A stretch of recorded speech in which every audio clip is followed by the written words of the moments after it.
નમસ્કાર, આપ જોઈ રહ્યા છો લખત ન્યૂઝ અપડેટ ચેનલ। તમામ સમાચાર અને અપડેટ મેળવવા માટે ચેનલને સબસ્ક્રાઇબ કરો અને બેલ આઇકન પર ક્લિક કરો જેથી તમામ સમાચાર અને અપડેટ તમને મળી રહે। લખતર તાલુકાના ઇંગરોળી ગામની અંદર સિત્સર ગામે બની રહેલ ઉમાધામ નિમિત્તે કળશ યાત્રાનું આયોજન કરવામાં આવ્યું।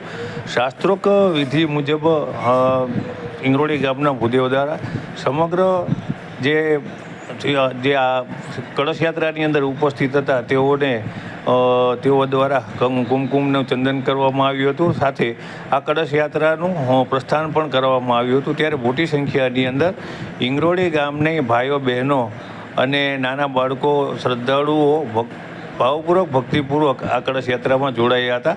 ત્યારે વરસતા વરસાદમાં અને ગામની અંદર પાણી ભરાણા હતા, તેમ છતાં મહિલાઓ પોતાના માથે કળશ લઈ અને ડીજેના તાલે ગરબા ગાતી હતી અને તેની અંદર માતાજી પ્રત્યેનો જે ભક્તિભાવ છે તે સ્પષ્ટ દેખાઈ રહ્યો હતો। તેમની સાથે નાની નાની બાળાઓ પણ જોડાઈ હતી।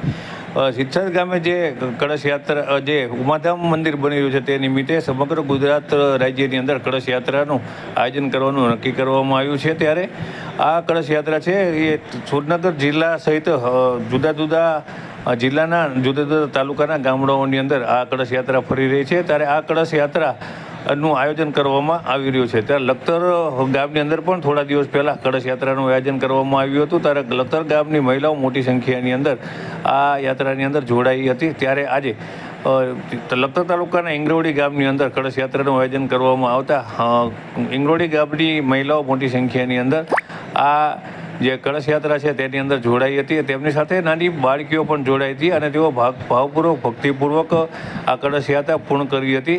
આગામી ટૂંક સમયની અંદર લખતર તાલુકાના બીજા ગામની અંદર પણ કળશ યાત્રાનું આયોજન કરવામાં આવશે।